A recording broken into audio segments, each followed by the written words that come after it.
আপনি কি জানেন একটা ছোট মিথ্যার ওজন কতটুকু? হয়তো এক ফোঁটা শিশিরের মতো হালকা, কিন্তু যখন এই মিথ্যাগুলো একটার পর একটা জমতে থাকে তখন তা বিশাল এক পাথরের মতো আপনার পুরো অস্তিত্বকে পিষে ফেলতে পারে। আজ আমি আপনাদের শোনাব রহিমের গল্প, যে ছেলেটি ভেবেছিল মিথ্যা বলে সে পৃথিবীকে জয় করে ফেলবে, কিন্তু জানত না তার পায়ের তলার মাটি কখন সরে গেছে। চলুন আমরা ফিরে যাই সেই কালবেলায়। গ্রামের স্নিগ্ধ বিকেলে যখন সূর্যের আভা নদীর জলে ঝিলমিল করে, তখন রহিমের বয়স মাত্র 15। মেধা ছিল প্রখর, কিন্তু তার চেয়েও বেশি ছিল তার কল্পনা শক্তি। তবে সেই কল্পনা সে ব্যয় করত চমৎকার সব মিথ্যা সাজাতে। রহিমের মা বাবা ছিলেন অতি সাধারণ সহজ সরল মানুষ। তাদের একমাত্র স্বপ্ন ছিল রহিম একদিন বড় হয়ে মানুষের মতো মানুষ হবে। কিন্তু রহিমের মনে তখন অন্য নেশা, বন্ধুদের কাছে নিজেকে বড় করে দেখানো, স্কুলের পড়া ফাঁকি দেওয়া, আর এই সব কিছুর আড়ালে তার একমাত্র হাতিয়ার ছিল মিথ্যা। রহিম খুব সুন্দর করে কথা বলতে পারত। যখন সে কোনো বানিয়ে বলা গল্প বলতো, তখন তার চোখের মায়াবী চাহনি আর আত্মবিশ্বাসী কণ্ঠ দেখে কেউ কল্পনাও করতে পারত না যে সে মিথ্যা বলছে। একদিন স্কুলের বেতন দেওয়ার জন্য তার বাবা অনেক কষ্ট করে জমানো কিছু টাকা রহিমের হাতে দিলেন। রহিম সেই টাকা দিয়ে স্কুলের বেতন না দিয়ে বন্ধুদের নিয়ে পাশের শহরের মেলায় গিয়ে খরচা করে ফেলল। বিকেলে বাড়ি ফেরার পর যখন তার বাবা বেতন দিয়েছে কিনা জিজ্ঞাসা করলেন, তখন রহিম বিন্দুমাত্র না কেঁপে বলল, বাবা, হেডমাস্টার সাহেব আজ স্কুলে ছিলেন না, তাই বেতনটা দেওয়া হয়নি, কাল দিয়ে দেব। রহিম জানত তার বাবা তাকে অন্ধের মতো বিশ্বাস করেন। সেই বিশ্বাসের সুযোগ নিয়ে সে একের পর এক মিথ্যার পাহাড় গড়তে লাগল। বন্ধুদের কাছে সে গল্প করত তার বড়লোক আত্মীয়দের নিয়ে, শিক্ষকের কাছে বাহানা দিত অসুস্থতার। মজার ব্যাপার হল, রহিম নিজেই নিজের মিথ্যার জালে আনন্দ পেতে শুরু করল।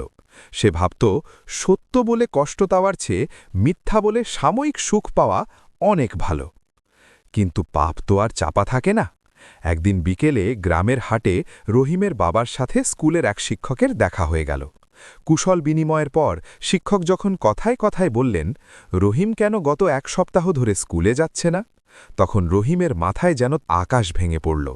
শুধু তাই নয়, মাস তিনেকের বেতন বাকি থাকার খবরটাও যখন তিনি শুনলেন, তার চোখের সামনে পৃথিবীটা অন্ধকার হয়ে এলো। রহিম তখন বাড়িতে বসে খুব মনোযোগ দিয়ে বই পড়ার ভান করছিল। সে জানত না তার সাজানো মিথ্যার তাসের ঘরটি ভাঙার সময় হয়ে এসেছে। সন্ধ্যা নামার পর যখন তার বাবা টলমল পায়ে বাড়িতে ঢুকলেন, রহিমের বুকটা প্রথমবার ধক করে উঠল।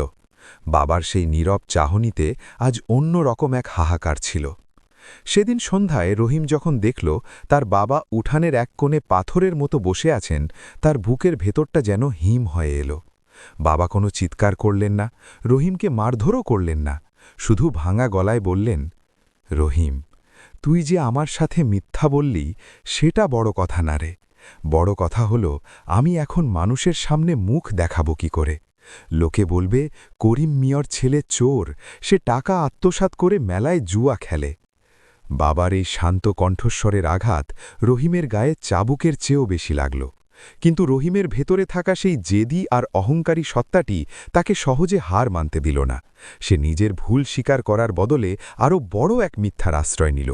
সে চিৎকার করে বলল, বাবা, স্যার ভুল বলছেন, আমি টাকা জমা দিয়েছি, হয়তো অফিসের খাতায় তুলতে ভুল হয়েছে, আমি কালই সব ঠিক করে দেব। তার মা আড়াল থেকে সব শুনছিলেন। তিনি জানতেন রহিমের চোখ মিথ্যা বলছে। মা এসে শুধু রহিমের মাথায় হাত রেখে বললেন, বাবারে, আগুনকে কখনো কাপড়ে মুড়িয়ে রাখা যায় না। তুই আজ যে মিথ্যা দিয়ে নিজেকে বাঁচাতে চাইছিস, সেই মিথ্যাই একদিন তোকে পুড়িয়ে ছাই করে দেবে।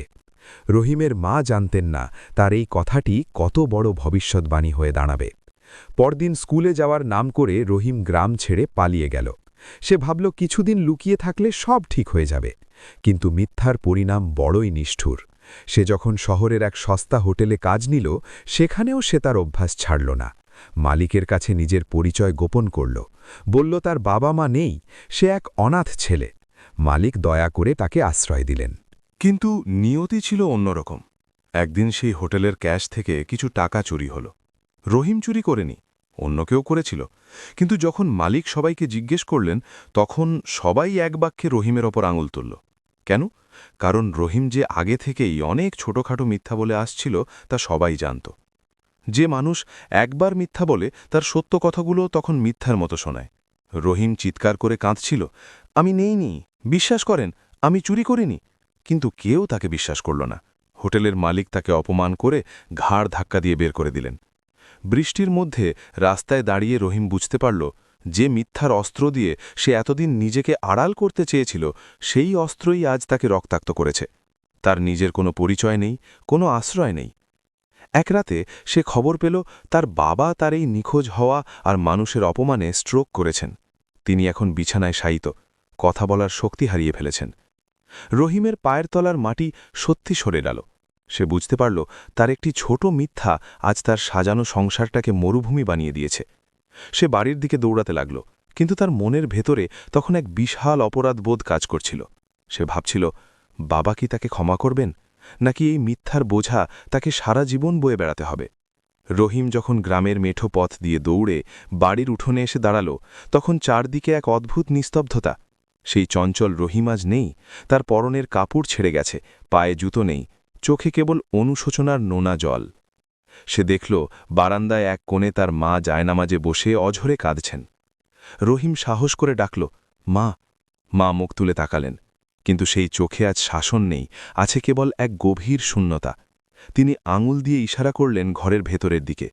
রহিম কম্পিত পায়ে ঘরের ভেতরে ঢুকল, দেখল তার শক্ত সমর্থ বাবা আজ বিছানায় এক টুকরো জড় পদার্থের মতো পড়ে আছেন। স্ট্রোকে তার শরীরের একপাশ অবশ হয়ে গেছে, মুখ দিয়ে কথা বের হচ্ছে না।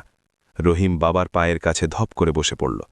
বাবার সেই অকেজো হাতটা নিজের কপালে চেপে ধরে ডুকরে কেঁদে উঠল সে। বাবা, আমি ফিরে এসেছি। আমি সব মিথ্যা বলেছি বাবা, আমি চোর না, আমি শুধু তোমাদের একটু বড় হয়ে দেখাতে চেয়েছিলাম। আমাকে মারো বাবা, আমাকে বকো, কিন্তু দয়া করে একটাবার কথা বলো। বাবা অপলক দৃষ্টিতে রহিমের দিকে তাকিয়ে রইলেন। তার চোখ দিয়ে গুড়িয়ে পড়ল এক ফোঁটা জল। সেই এক ফোঁটা জল রহিমের হৃদয়ে তপ্ত সীসার মতো বিঁধল। রহিম বুঝতে পারল সে যা হারিয়েছে তা কোনো টাকা দিয়ে কেনা সম্ভব নয়। সে হারিয়েছে তার বাবার বিশ্বাস, তার বাবার সম্মান আর তার বাবার সুস্থতা। পরের কয়েকটা মাস রহিম এক মুহূর্তের জন্যও বাবার কাছ থেকে দূরে সরেনি। সে দিন রাত বাবার সেবা করত, গ্রামের মানুষের দ্বারে দ্বারে গিয়ে হাত জোড় করে ক্ষমা চাইত তার আগের সব মিথ্যার জন্যে। মানুষ তাকে দেখে অবাক হতো, সেই অহংকারী রহিম আজ সবার পায়ের কাছে মাথা নিচু করে থাকে। কিন্তু রহিমের এই পরিবর্তন কি তার বাবাকে ফিরিয়ে দিতে পারবে? এক অমাবস্যার রাতে বাবার হাতটা শক্ত করে ধরে রহিম বসেছিল। হঠাৎ বাবা খুব কষ্টে রহিমের দিকে হাতটা বাড়ালেন। রহিম তার কানের কাছে মুখ নিতেই বাবা অস্ফুট স্বরে শুধু বললেন, সত্য পথে থাকিস বাপ। ওটাই ছিল তার শেষ কথা। বাবার হাতটা ধীরে ধীরে রহিমের হাত থেকে ফোঁসকে বিছানায় পড়ে গেল। রহিম চিৎকার করে কাঁদতে চাইল, কিন্তু তার গলা দিয়ে কোনো শব্দ বের হল না।